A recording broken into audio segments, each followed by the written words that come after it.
إن الحمد لله نحمده ونستعينه ونستهديه ونستغفره ونعوذ بالله من شرور أنفسنا ومن سيئات أعمالنا. من يهده الله فلا مضل له ومن يضلل فلن تجد له وليا مرشدا. وأشهد أن لا إله إلا الله وحده لا شريك له، وأشهد أن سيدنا محمدًا عبده ورسوله وصفيه وخليله. نشهد أنه قد بلغ الرسالة وأدى الأمانة ونصح الأمة وكشف الغمة وتركها على المحجة البيضاء ليلها كنهارها، لا يزيغ عنها إلا هالك ولا يتنكبها إلا ضال.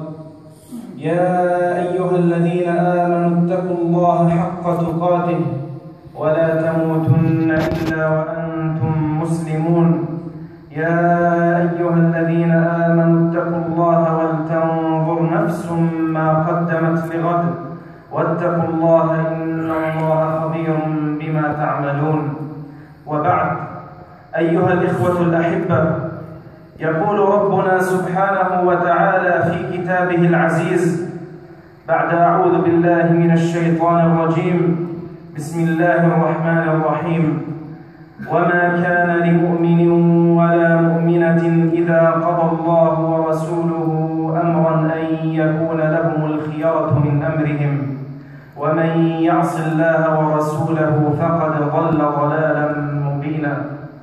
ويقول سبحانه وتعالى: وما آتاكم الرسول فخذوه وما نهاكم عنه فانتهوا واتقوا الله إن الله شديد العقاب. إخوة الإيمان، إن الحرب على دين الله حرب قائمة على مدى الزمان، والحرب على الفضيلة والعفة حرب قديمة أزلية، ليست حربا بنت اليوم وليست من نتاجات هذا الزمان، بل يمكن أن نقول أن الحرب على العفة والفضيلة ترجع إلى أكثر من 150 سنة وحتى يومنا هذا مستمرة. قبل أسبوع سمعنا دعوات في مصر تدعو إلى مليونية عنوانها ملفت للأنظار.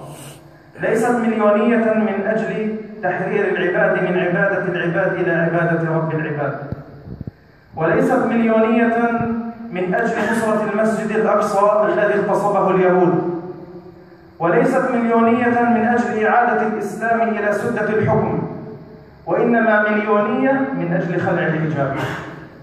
هذا ما دعوا إليه قبل أسبوع في مصر، مليونية خلع الحجاب.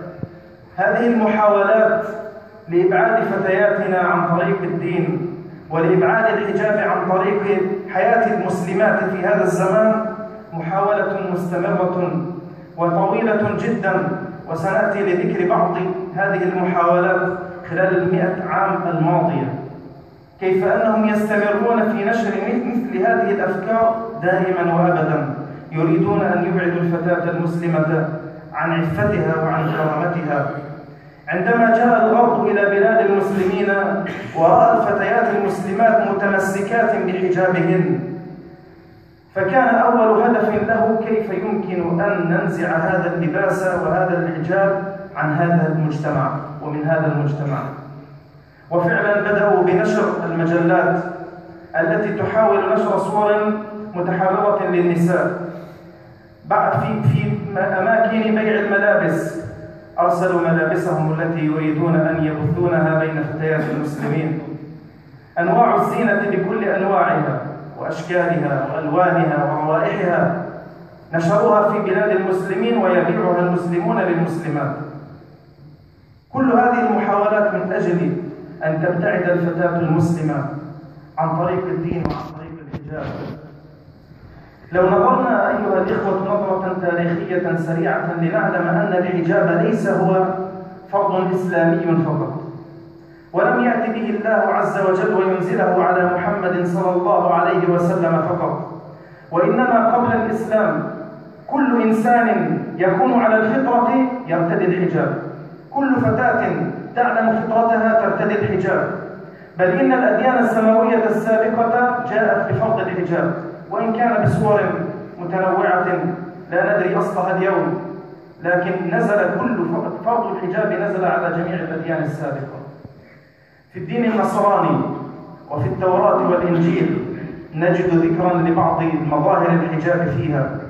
في الحضارة اليونانية كانوا في بداية حضارتهم كانت فتياتهم يلبسن الحجاب، وفي الحضارة الرومانية أيضا، ولما ابتعدوا عن الحجاب تهدمت حضارتهم عندما أرادت المرأة التحرر. في الجاهلية قبل الإسلام كانت الفتاة إذا بلغت سن الزواج كانوا يعرضونها، فإن تزوجت لا تكشف عن وجهها إلا عند المصيبة، عند وقوع المصيبة تبقى ساترة لوجهها.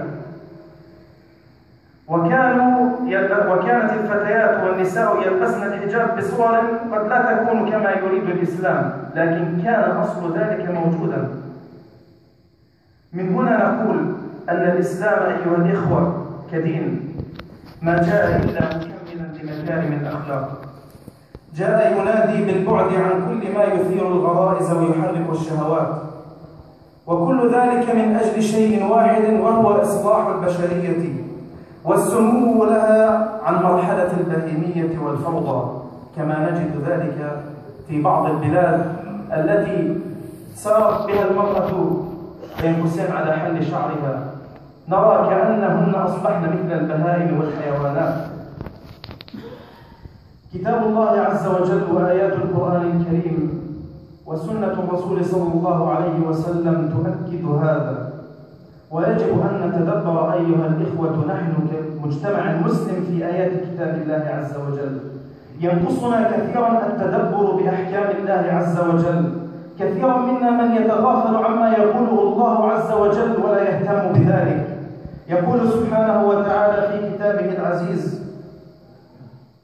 يا أيها النبي قل لأزواجك وبناتك ونساء المؤمنين يدنين عليهن من جلابيبهن.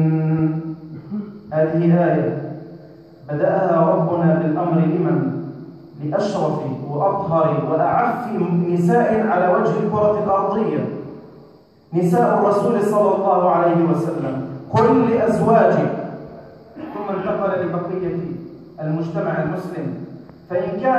فإن كان الأمر لأولئك العفيفات الطاهرات بالحجاب بالجلباب، فكيف بسواهن؟ ويقول سبحانه وتعالى في كتابه العزيز: قل للمؤمنين يغضوا من أبصارهم ويحفظوا فروجهم ذلك أزكى لهم إن الله خبير بما يصنعون. وقل للمؤمنات يغضضن من أبصارهن ويحفظن فروجهن ولا يبدين زينتهن إلا ما ظهر منها وليضربن بخمرهن على جيوبهن. آية أخرى في كتاب الله عز وجل تؤكد فرضية الحجاب.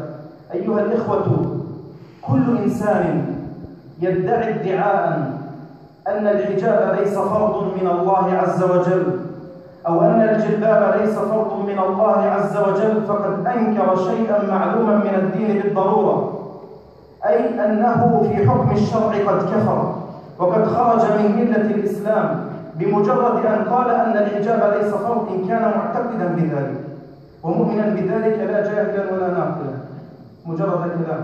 إن كان معتقدا بما يقول فقد كفر بما أنزل على محمد.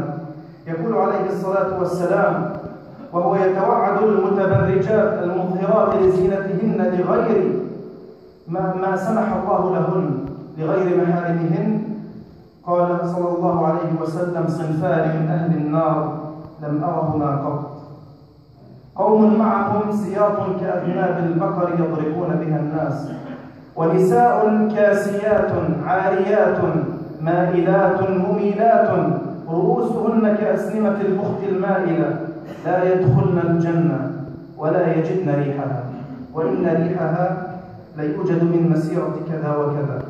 هذا أمر من الرسول صلى الله عليه وسلم ووعيد لمن تتبرج ولمن تخرج متبرجة، وأمر الله عز وجل بفرضية الحجاب والجلباب. لكن هل من مجيب أيها الإخوة؟ يحاولون بكل المحاولات وقد استطاعوا أحيانا، وأقول أننا عندما ننظر إلى مجتمعنا هذه مليونية خلع الحجاب أعتقد أنها جاءت متأخرة، لأن في مظاهر بين مجتمعنا وفي مظاهر فتياتنا، وإن كانت في الظاهر أنها تلبس الحجاب لكنها ليست محجبة كما يريد الله عز وجل، وسنأتي لذكر مثل هذا. لكنهم في مصر كمثال المحاولات التي سعوا إليها لإسقاط الحجاب من المجتمع محاولات كثيرة. بدأت هذه المحاولات برفاعة الطهطاوي أول شخصية. رفاعة الطهطاوي عندما ذهب إلى فرنسا وعاد إلى مصر أول شيء نادى إليه هو تحرير المرأة، ثم قال في أحد كتبه: السفور والاختلاط ليس بين الجنسين ليس داعيا إلى الفساد. وبعد رفاعة الطهطاوي جاء قاسم أمين في مصر عام 1899 فكتب كتابا سماه تحرير المرأة، وحمل فيه على الحجاب ودعا إلى السفور. ثم كانت تلك الشخصية التي سمعنا عنها كثيرا أول امرأة تتحدى الحجاب وأول امرأة تنزع الحجاب أمام كل الناس، وهي هدى الشعراوي. هدى الشعراوي كامرأة مسلمة كانت أول امرأة تجرأت على نزع الحجاب، وكان ذلك زمن سعد زغلول الذي تمجده كتب التاريخ. سعد زغلول كان في بريطانيا ثم عاد إلى مصر، وقد أرادوا استقباله استقبالا حافلا، فأقاموا خيمتين، خيمة للرجال وخيمة للنساء. فعندما نزل من الطائرة ذهب إلى خيمة النساء وقامت باستقباله هدى الشعراوي، وأول ما رآها نزع الحجاب عن وجهها فقامت تصفق، وقامت بعض النساء وجمع من النساء تصفق أيضا، ثم خلعن كلهن الحجاب. وكانت هذه أول تجربة ومحاولة، وقد كان أمرا قد خطط له حتى يثير الفتنة في المجتمع.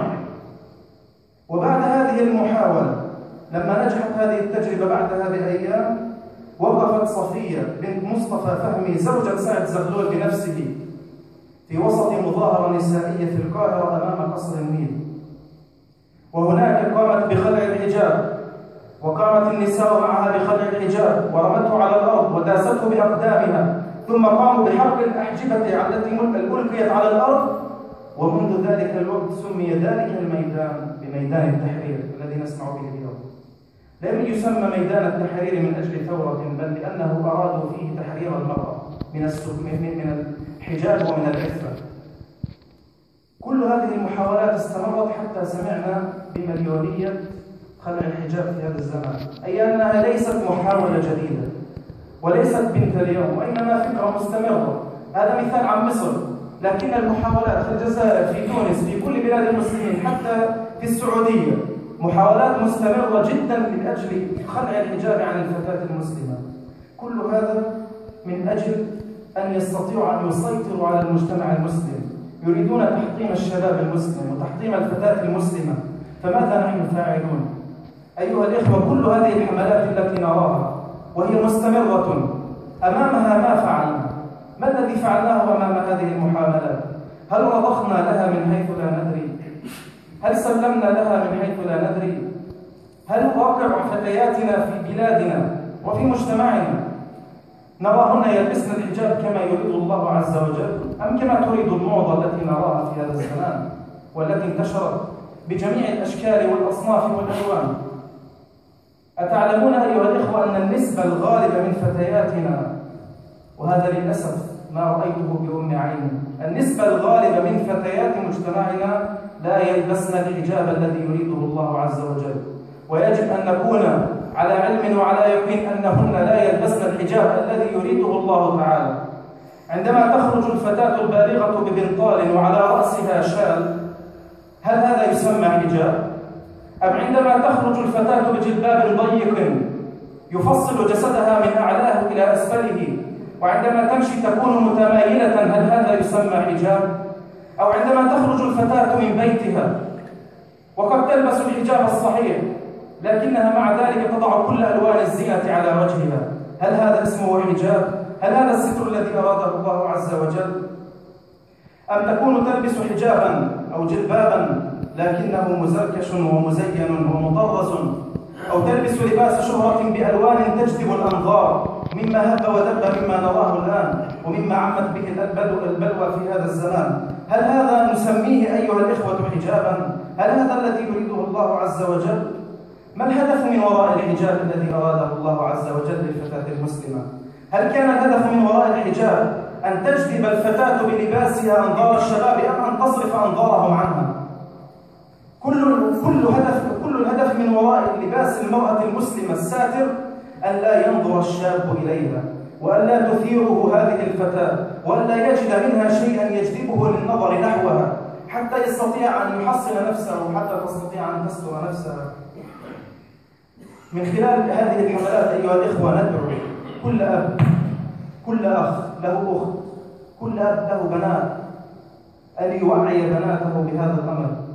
صحيح أن الحملات مستمرة، لكن الرد على مثل هذه الحملات أن ننشئ فعلا مجتمعا يسير وفق الحجاب الصحيح، أن يقوم كل أب بواجبه تجاه بناته، لا أن يدع الحرية لهن، ولا أن يقول قد ربيتهن، ولا أن يعتبر الفتاة ما زالت صغيرة كما نسمع أحيانا.